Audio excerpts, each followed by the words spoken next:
अस्सलामुअलैकुम viewers. माहास kitchen से माहा एक बार फिर मुखातिब है आप तमाम लोगों से, अपने तमाम व्यूवर्स से। और सबसे पहले तो मैं शुक्रिया अदा करना चाहूँगी अपने उन तमाम व्यूवर्स का जिन्होंने मेरे प्रोग्राम को बहुत सराहा। यकीन मानिए आपका फीडबैक जो है हमें फ्यूल का काम करता है, एनर्जी लेवल को बूस्ट करता है, बहुत अच्छा लगता है। और एक नई एनर्जी के साथ फिर हम नया प्रोग्राम लेकर आते हैं और अपनी फुल एफ़र्ट्स उसके अंदर डालती हूँ ताकि आप पसंद करें उसको और आपके मयार पे वो पूरा उतरे। और प्लस जो आप लोगों ने मुझसे क्वेश्चंस किए, अपने प्रॉब्लम्स मेरे साथ आपने प्रॉब्लम्स जो शेयर की उसका आपने सॉल्यूशन मुझसे मांगा। तो जो टॉपिक मैं अभी अपना प्रोग्राम 1 जो मैंने आप लोगों के साथ किया हेल्थ के हवाले से, होम रेमेडीज़ के हवाले से, तो ये इतनी तवील इसके अंदर एक पूरी आप कह लें दुनिया समाई हुई है। इतना ज़्यादा इसके अंदर मैटर है, इतने ज़्यादा क्वेश्चंस हैं, उसके इतने ज़्यादा आंसर्स, उसके सॉल्यूशंस। तो बहुत मुश्किल होता है तमाम चीज़ों को एक प्रोग्राम के अंदर करना, ये आप लोग भी समझ सकते हैं। तो मैंने सोचा प्रोग्राम का पार्ट 1 हम आपके साथ कर चुके हैं, उसी का सेकंड पार्ट यानी पार्ट 2 लेकर आई हूँ आज मैं आप लोगों के साथ। फिर से आप लोगों की उन्हीं प्रॉब्लम्स को मैंने जो आप लोगों ने मुझसे शेयर की, आप लोगों ने इनबॉक्स किया, बहुत ज़बरदस्त तरीके से आपने जो मुझे एप्रिशिएट किया, मेरे लिए वो बहुत अहम है। तो व्यूवर्स, उसी प्रोग्राम को आगे बढ़ाते हुए यानी उसके सेकंड पार्ट को उन्हीं टॉपिक्स पे हम डिस्कस करेंगे, लेकिन इन डिटेल। अच्छा, उसमें हमने आपके साथ जो शेयर की होम रेमेडीज़ हमने आपके साथ शेयर की और मैंने आपसे प्रॉमिस भी किया है कि जो जो मैंने उसमें आपके साथ रेमेडीज़ जो मैंने वर्बली आपको अपने प्रोग्राम में बताई वो मैं आपको वीडियोस में भी आपके साथ उसकी वीडियोस करूँगी, उसकी रेसिपीज़ करूँगी और वो बिल्कुल आप तक पहुँचाऊँगी इन फ्यूचर। लेकिन ये प्रोग्राम आज जो मैं करने जा रही हूँ मेरे लिए बहुत अहम था कि इसको मैं बहुत जल्दी लेकर आऊँ, क्योंकि कुछ न्यूली मदर्स ने जो मुझसे जो क्वेश्चंस किए हैं वो बहुत छोटे बच्चों के हवाले से हैं। जैसा कि जो वेदर का मैंने आप लोगों से ज़िक्र किया, बहुत ठंडा मौसम चल रहा है यहाँ पर इंग्लैंड में और उन नई माँओं को जो परेशानियाँ दरपेश हैं बच्चों की हेल्थ के हवाले से, छोटी छोटी सी टिप्स होती हैं और कुछ नहीं है। मेडिसिन से जहाँ तक बचा जा सके बचना चाहिए। हमारे घर में, हमारे किचन में जो चीज़ें अवेलेबल होती हैं उन्हीं को इस्तेमाल में लाकर मैं आपको बताऊंगी बेहतरीन होम रेमेडीज़, जिससे आप अब इस्तेमाल करके ख़ुद भी ठंडे मौसम के असरात से बच सकते हैं और अपने बच्चों को भी बचा सकते हैं, अपने चाहने वालों को, अपनी फैमिली मेम्बर्स को भी उन असरात से आप महफूज रख सकते हैं। सबसे पहले एक जो मदर ने मुझसे जो क्वेश्चन किया, छोटा बेबी है उनका अभी 2 माह का, उन्होंने मुझसे पूछा कि जो है उसको ठंड का असर अगर हो जाता है, उसको कफ़ हो गया है सीने पे थोड़ा-सा, तो उससे किस तरह बच्चा रात भर खाँसता है, तकलीफ़ में होता है। तो ऐसी क्या जो है होम रेमेडीज़ में ऐसी चीज़ें हैं कि हम मेडिसिन्स को अगर हम अवॉइड करें और बच्चे को उन चीज़ों का इस्तेमाल करवा दें। बहुत छोटा इन्फेंट्स जो होते हैं यानी अभी 2 ढाई महीने का बच्चा है वो, तो इस एज के बच्चों के लिए ऐसी कौन-सी चीज़ें हैं हमारे किचन में जिनको हम इस्तेमाल में लाकर और बहुत अच्छे तरीके से अपने फैमिली मेम्बर्स को ठंड के असरात से महफूज कर सकते हैं। तो उसके लिए मैं आपको बताऊंगी कि सरसों का तेल हमारी नानी, दादी, माएँ घरों में अक्सर इस्तेमाल करती हैं। सरसों का तेल बहुत ही ज़्यादा बेनिफिशियल है। इसको आप लें थोड़ी क्वांटिटी में, यानी अगर एक छोटी प्याली आपने सरसों का तेल लिया है, उसको आप गरम करें और उसके अंदर एक बड़ी, अगर लहसुन की कली एक बड़ी है यानी जवा जिसको हम बोलते हैं, एक जवा, अगर मोटा बड़ा जवा है तो एक लीजिए, वरना अगर बारीक पतला लहसुन है तो आप 2 जवे उसके लें। उसको छील के तेल में अच्छी तरह से उसको जला लें। जब बिल्कुल वो जल जाए तो उसको आप निकाल दें तेल में से या छान लें तेल को, और एक शीशे की बरनी, छोटी बॉटल शीशे की, इसमें आप प्लास्टिक में बिल्कुल नहीं निकालिएगा। उसके उसके अंदर केमिकल्स होते हैं और उसकी अफादियत में थोड़ी सी तब्दीली आ जाती है। हमारे लिए बेहतर ये कि कोई छोटी शीशे की बोतल हो, उसके अंदर आप उस तेल को छान लें, निकाल के रख लें। एक बार बना लें, एक प्याली भी तेल आप छोटी प्याली अगर इस तरह से बना लेंगे तो वो आपका काफ़ी दिनों तक चलेगा। उसका करना ये है कि हल्का सा उसको तेल को गरम करें, नीम गरम, बहुत ज़्यादा तेज़ गरम भी नहीं करना, हल्का गरम करके बच्चे के सीने पे उसका हल्के हाथ से मसाज करें। रात के टाइम करना है, जब बच्चे को आप सुलाने के लिए लेटा रही हैं उस वक्त करना है। दूध वगैरह पिला के उसको फ़ारिग कर दीजिए, उसका नैपी चेंज करा दीजिए, उसको ड्राई कर दीजिए। ठंड के असरात उसको ड्राई रखने से भी कम होंगे, तो आप उसको ड्राई रखें, बच्चे का नैपी जल्दी जल्दी चेंज कराएं, सफाई सुथराई का ख्याल रखें। और वो जो तेल जो मैं आपको बता रही हूँ, नीम गरम हल्का सा कि जितने बच्चे की स्किन बर्दाश्त कर सके, उसके सीने पे मसाज कीजिए, उसके पैर के तलवों पे मसाज कीजिए, गले पे उसका हल्का हल्का सा मसाज नहीं करते, गले पे हल्के हाथ से लगा दीजिए और सीने पे भी बिल्कुल हल्के हाथ से थोड़ा सा रब कर दीजिए। कान की लौ पीछे, ये कान के पीछे जो होता है, यहाँ लगा दीजिए। बच्चे की अगर नाक बंद हो रही है रात सोते हुए तो नाक के नथनों के पास हल्का हल्का सा वो तेल आप लगा दीजिए। उससे बहुत गर्माई मिलती है जिस्म को और बच्चे को सांस लेने में आसानी रहती है।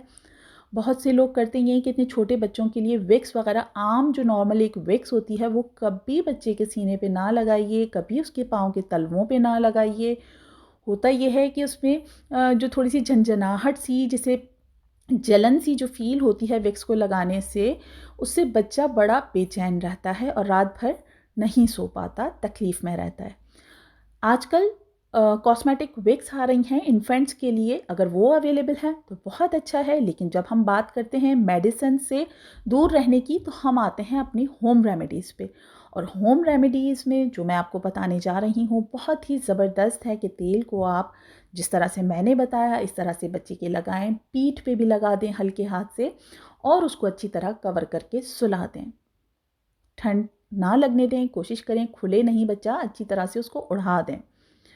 दूसरी बात, सॉक्स पहनाकर कभी नहीं सुलाएं बच्चे को। उसका बॉडी टेम्परेचर अच्छी तरह से आपने उसको उढ़ाया होता है, कवर किया होता है। और अगर आप सोते टाइम, रात सोते टाइम अगर आप उसको सॉक्स पहनाकर रखेंगी तो उसका बॉडी टेम्परेचर बहुत हाई हो जाएगा, जिससे बच्चे की नींद में खलल आएगा और वो सुकून से सो नहीं सकेगा। एक तो ये चीज़ हो गई। प्लस इतने छोटे बच्चे को अगर जो है कफ़ हो जाता है तो क्या करें? तो जनाब शहद उसके लिए बेस्ट है। सिर्फ़ शहद थोड़ा-सा बिल्कुल लेके, यानी कि हाफ़ टी स्पून शहद में थोड़ा-सा नमक, थोड़ा-सा ब्लैक पेपर, यानी half pinch of salt and half pinch of black pepper crushed उसके अंदर मिलाएँ और थोड़ा-सा नीम गर्म पानी उसको सॉलो करने में, उसको निगलने में, उसको पीने में बच्चे को आसानी हो, थोड़ा-सा पानी ऐड कर दें। रात सोते हुए आप उसको ये शहद दीजिए। शहद में बड़ी अफ़ादियत है अल्हम्दुलिल्लाह और बहुत उसमें फ़ायदा रखा है कुदरत ने हमारे लिए, तो ये इस्तेमाल करवाइए। ये चीज़ें अगर आप अपने डेली रूटीन में रखेंगी तो कोई वजह नहीं है कि बच्चे को ठंड का असर हो। प्लस वो माएँ जो अभी बिल्कुल न्यू हैं, उनको नहीं मालूम बच्चों को किस तरह से होता है, समटाइम पहले बेबी में आपको इतना एक्सपीरियंस नहीं होता, या अगर आप जॉइंट फैमिली में रहती हैं तो बड़े आपको सिखाते हैं, आपकी मदर होती हैं, आपकी सास होती हैं, वो आपको बताती हैं किस तरह करना है, कैसे करना है। लेकिन जब आप अकेले होते हैं, जैसा कि यहाँ इंग्लैंड में मोस्टली फैमिलीज़ ऐसी हैं जो सेपरेट रह रही हैं, यहाँ पर पेरेंट्स उनके नहीं हैं, बैक होम होते हैं, इंडिया हैं या पाकिस्तान है या जिस भी कंट्री से आप बिलोंग करते हैं, तो इस तरह के मसाइल यहाँ पे दरपेश आते हैं। तो होता ये है कि ये होम रेमेडीज़ जो मैं आपको बता रही हूँ बहुत फ़ायदेमंद है, इस्तेमाल करके देखिएगा, कोई साइड इफ़ेक्ट्स नहीं है, इंशाल्लाह इससे आपको फ़ायदा होगा। दूसरा ये कि बच्ची की सफाई सुथराई का ख्याल रखिए, नैपी जल्दी जल्दी चेंज कराइए, क्योंकि ज़्यादा गीलापन भी ठंड का सबब बनता है, ठंड के असरात का सबब बनता है। तो कोशिश कीजिए जैसे ही बच्चा गीला हो फ़ौरन से आप उसको साफ़ कर दें, ड्राई कर दें, ताकि उसको गीलापन ठंड से असरात उसको गीलेपन की वजह से ना हो। ये तो थी छोटी छोटी सी वो टिप्स जो इन्फेंट्स के लिए हम करते हैं।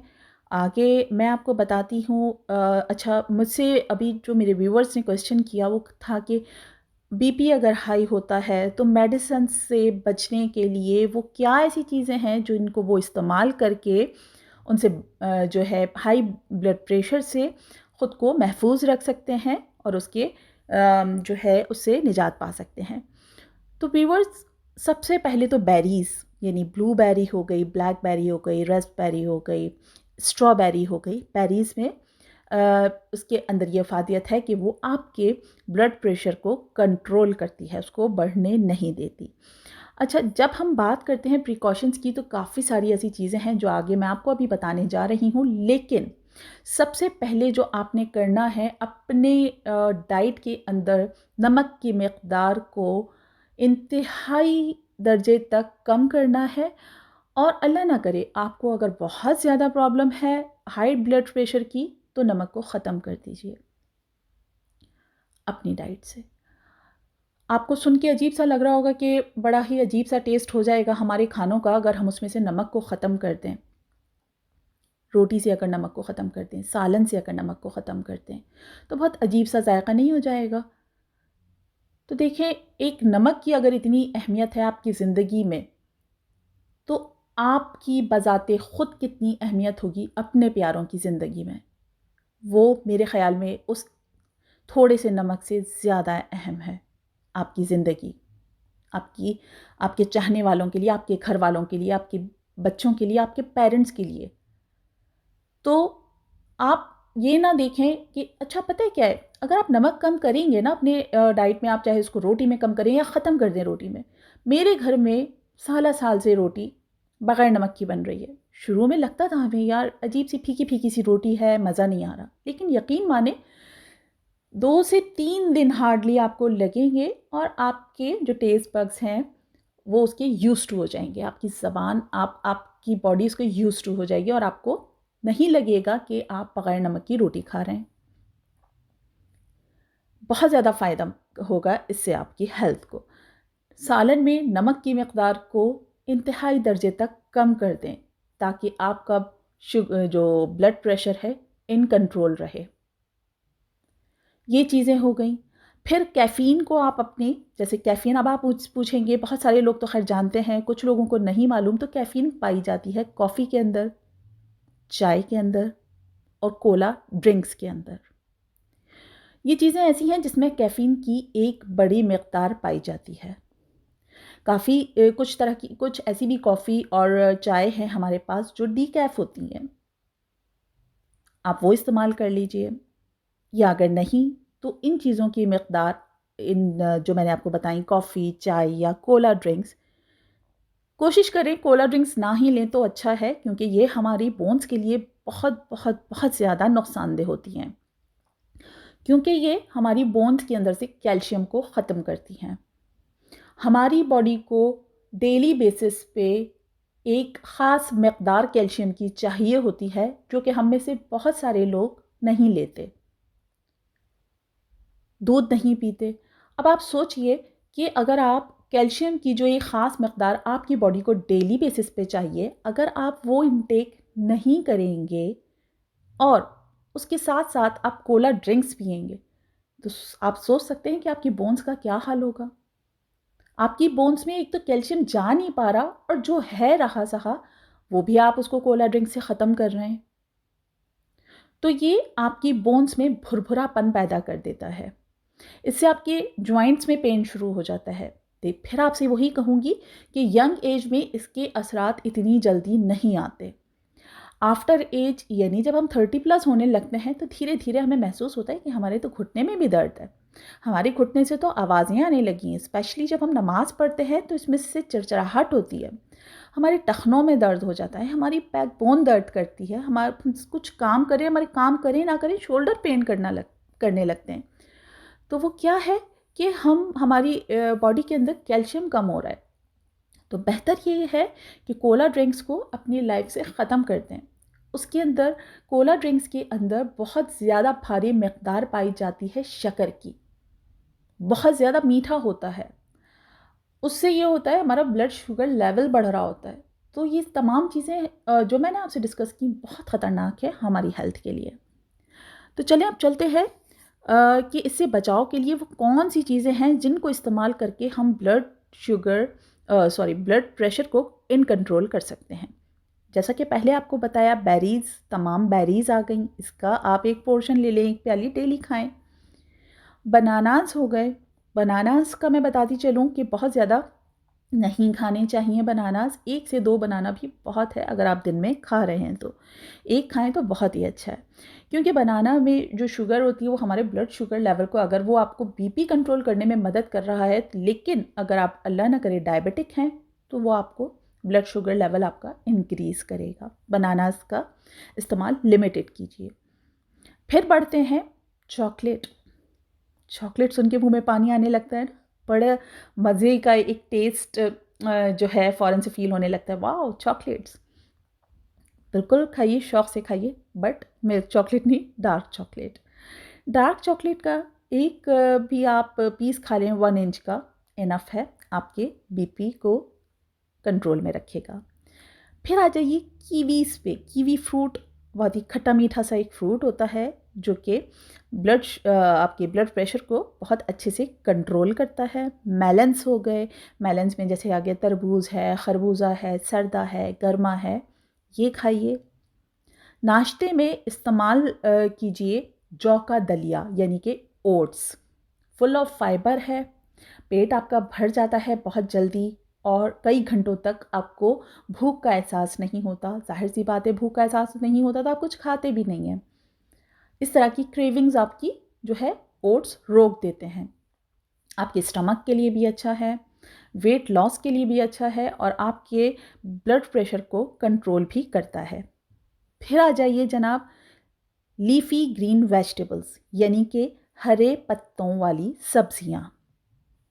पालक हो गया, सरसों का साग हो गया, मूली का साग हो गया, कुल्फ़ा हो गया, चौलाई हो गई, ये वो हरे पत्ते वाली सब्जियां हैं। हरी प्याज हो गई, इनको इस्तेमाल करके भी हम अपने ब्लड शुगर लेवल को, ब्लड प्रेशर को कंट्रोल कर सकते हैं। फिर आ जाइए जनाब लहसुन, यानी कि गार्लिक।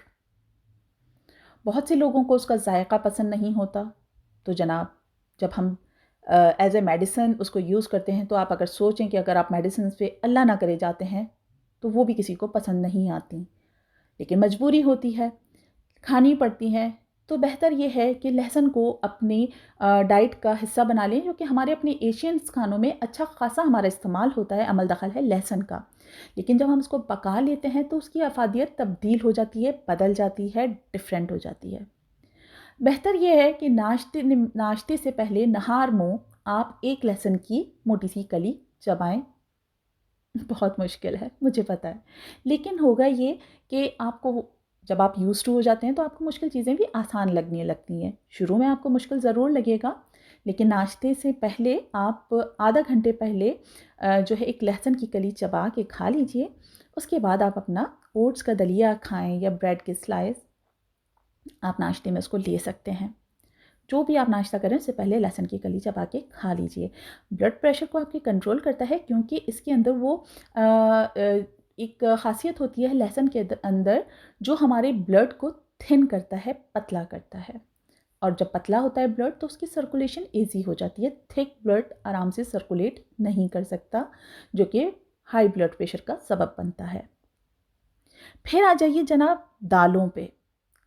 कुदरत ने कितने मज़े की दालें हमें दी हैं। मज़ेदार दालें, अलग-अलग भी आप दाल बना के खाएँ, तो एक अच्छी ख़ासी दालें हमारे पास हैं। 7 दिन तक तो हम 7 मुख़्तलिफ़ दालें पका के बड़े मज़े से खा सकते हैं। मिला के बना के खाइए, बड़े ज़बरदस्त लगती हैं। बॉयल करके खाइए। दाल का एक बहुत ही ज़बरदस्त सूप, जो बज़ाते ख़ुद मुझे बहुत पसंद है। मैं बनाती हूँ, आपके साथ ज़रूर रेसिपी शेयर करूँगी। बहुत ही टेस्टी है, वेट लॉस के लिए अच्छा है, आपके ब्लड प्रेशर को कंट्रोल करेगा, और टेस्टी तो जनाब वो है ही। तो फिर है एक फ्रूट हमारे पास अनार, जन्नत का फल, जिसे कहते हैं कि अनार के अंदर जो दाने होते हैं, हर अनार के अंदर एक दाना ऐसा पाया जाता है जिसमें जन्नत का दाना कहलाता है, या जिसमें जन्नत का पानी है, या ये कह लीजिए। बहुत फ़ायदेमंद है, उसमें कुदरत ने बहुत अफ़ादियत रखी है हमारे लिए, और हमारे ब्लड प्रेशर को बहुत अच्छे से कंट्रोल करता है। फिर आ जाइए सिनेमन यानी कि दालचीनी।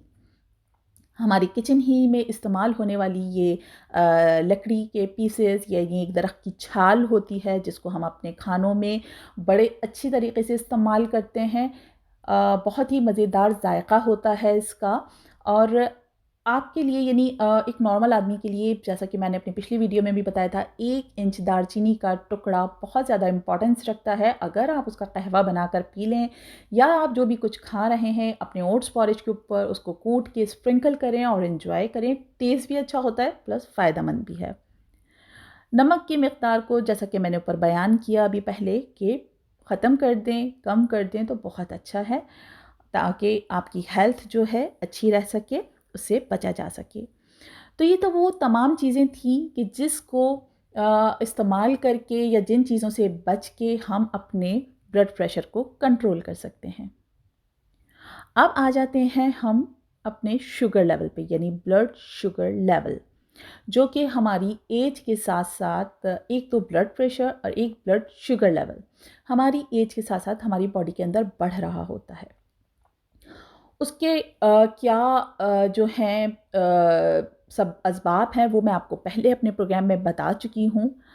आज मैं जो आपको बताने जा रही हूँ, अपने ब्लड शुगर लेवल को आप किस तरह से कंट्रोल कर सकते हैं। बहुत सारी चीज़ें ऐसी हैं कि जो आप अगर अपनी डेली लाइफ का हिस्सा बना लें तो आप मेडिसिन से बच सकते हैं। सबसे पहले मेरी अपनी all time favourite salmon fish, full of protein है, ओमेगा 3 फैटी एसिड इसमें पाया जाता है जो कि हमारे शुगर लेवल को कंट्रोल करता है। फिर आ जाते हैं लीफी ग्रीन जो वेजिटेबल्स का जिक्र जो कि मैंने अभी आपसे थोड़ी देर पहले किया, ब्लड शुगर लेवल को कंट्रोल करने में भी वो माविन साबित होता है क्योंकि इसमें लो कैलोरीज होती हैं, विटामिन सी वाफिर मकदार में पाया जाता है और विटामिन सी ही के जो रिसोर्सेज हैं जैसे कि बहुत कॉमन है, ऑरेंज है, लेमन है, इसका इस्तेमाल भी हमारे ब्लड शुगर लेवल को कंट्रोल करने में मददगार साबित होता है। अच्छा, लेमन के हवाले से मैं कहूँगी कि एसिड ज़्यादा होता है इसके अंदर, तो आप लोग, अगर आपको अल्लाह ना करे गैस्ट्रिक है, अगर आपको एसिडिटी ज़्यादा होती है, तो लेमन को आप अपने जितना कि आपको सूट करता है उतना लें, अगर सूट नहीं करता तो स्किप कर दें। बाकी लीफी ग्रीन वेजिटेबल यानी हरे पत्ते वाली सब्जियों और ऑरेंजेस से आप ये जो है अपने शुगर लेवल को कंट्रोल कर सकते हैं। फिर चलते हैं जनाब एवोकाडोज़। एवोकाडोज़ यहाँ तो इजीली अवेलेबल है, आप लेके खा सकते हैं। टेस्ट इसका ऐसा कुछ ख़ास नहीं होता, लेकिन ये आपकी वेट लॉस के लिए भी अच्छा है, शुगर लेवल को और कोलेस्ट्रॉल को कंट्रोल करता है आपकी बॉडी के अंदर। फिर उसके बाद आते हैं हम एग्स पे, यानी कि अंडे। अंडे के बारे में जब हम छोटे हुआ करते थे तो रिसर्च हुई थी तो हमें पता चला था कि जी अंडा हाई ब्लड प्रेशर वालों को नहीं खाना चाहिए क्योंकि उसकी जो जर्दी होती है वो ब्लड को थिक करती है और बीपी को आपके बढ़ा देती है। न्यू जो रिसर्च हुई है उसके मुताबिक अंडा, जैसे कि आप जानते हैं, फुल ऑफ प्रोटीन्स हैं, लेकिन अंडा बहुत ज़्यादा फ़ायदेमंद है, आपको हार्ट डिजीज़ से महफूज रखता है और स्ट्रोक यानी कि फालिज के असरात से महफूज करता है। अच्छा व्यूवर्स, आप लोगों में से काफ़ी सारे लोग तो जानते होंगे कि हमारी बॉडी के अंदर 2 टाइप के कोलेस्ट्रॉल्स होते हैं। एक होता है HDL, यानी अगर मैं इसको आसान अल्फाज में कहूँ तो अच्छा कोलेस्ट्रॉल यानी गुड कोलेस्ट्रॉल। दूसरा होता है LDL, यानी कि आसान अल्फाज में मैं इसको कह सकती हूँ बैड कोलेस्ट्रॉल यानी कि बुरा कोलेस्ट्रॉल। तो अंडे जब हम खाते हैं तो हमारे बॉडी के अंदर जो अच्छा वाला कोलेस्ट्रॉल है यानी HDL, इस कोलेस्ट्रॉल के लेवल को अंडे खाने से वो कोलेस्ट्रॉल का लेवल बढ़ता है जो कि हमारी हेल्थ के लिए अच्छा है, और LDL यानी कि बैड कोलेस्ट्रॉल जो है उसके लेवल को वो मिनिमाइज़ करता है, कम करता है, डिक्रीज़ करता है। तो अंडे हमारी हेल्थ के लिए अच्छे हैं, यानी कि आप जैसे कि 6 से 12 अंडे वीक के आप खा सकते हैं। इसको अपनी डाइट का हिस्सा बनाइए, लेकिन फ्राई करके नहीं खाने। फ्राई करके खाने से होगा ये कि जो आप ऑयल जिसमें आप उसको फ्राई करेंगे एक्सेस ऑयल आपकी बॉडी में जाएगा। तो बेहतर ये है अंडा खाने के लिए कि आप उसको बॉईल करके खाइए, उसके ऊपर नमक काली मिर्च स्प्रिंकल कर कीजिए। ठंड के असरात से भी महफूज रखेगा, हार्ट डिजीज़ के लिए बेस्ट है, उससे आपको महफूज रखेगा, स्ट्रोक के असरात होने ही नहीं देगा। फिर आ जाइए चिया सीड्स यानी कि तुखमलंगा। बहुत बचपन में शरबतों में, फालूदों में, गोला गंडे में डाल के खाया जाता था। आज भी उसका इस्तेमाल किया जाता है। ये हमारे शुगर लेवल को कंट्रोल करता है, प्लस स्टमक के लिए भी बहुत फ़ायदेमंद है। दूसरे आ जाएं बीन्स की तरफ। अच्छा, बीन्स में आ गए आपके मटर और दूसरी तरह की फलियां वगैरह। ग्रीन बीन्स बहुत फ़ायदेमंद होती है, आपकी शुगर लेवल को कंट्रोल में रखती है। फिर आ जाइए जनाब नट्स पे, यानी कि बादाम, पिस्ते, काजू, अखरोट, ये तमाम चीज़ें, हेज़लनट्स और इस तरह के बहुत सारे नट्स जो अवेलेबल हैं वो खाइए और शुगर लेवल को कंट्रोल में रखिए। ब्रोकली गोभी ही की तरह दिखती है, सब्ज़ रंग की होती है, बहुत फ़ायदेमंद है।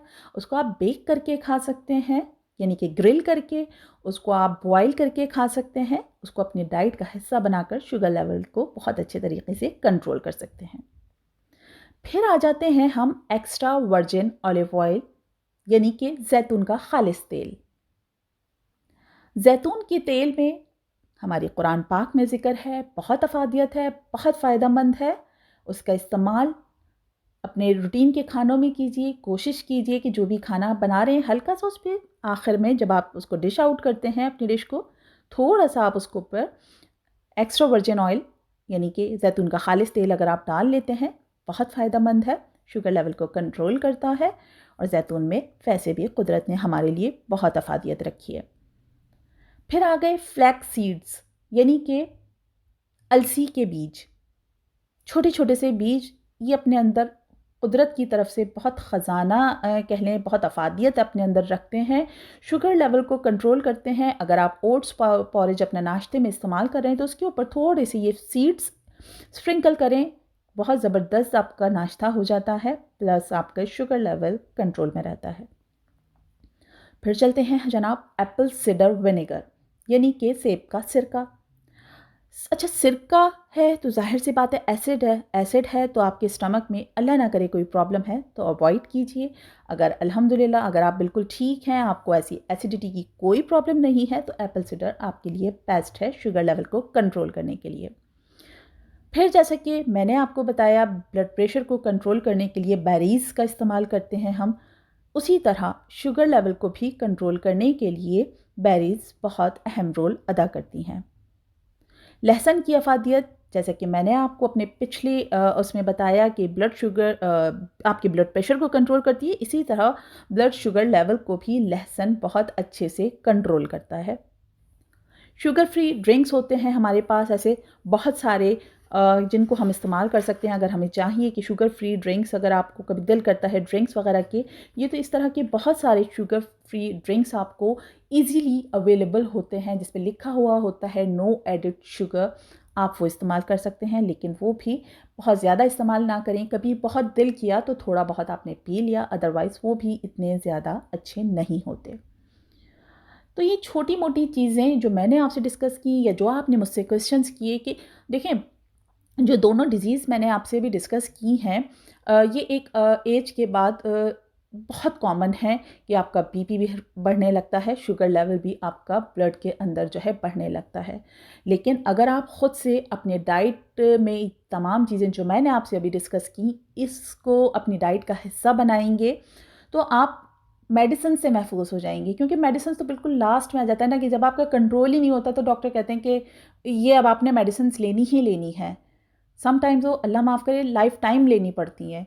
तो अल्लाह ना करे कि आपके साथ या हमारे साथ कोई ऐसा जो है फ़ेज़ आए कि जिसमें हमें ये चीज़ें फ़ेस करनी पड़ें।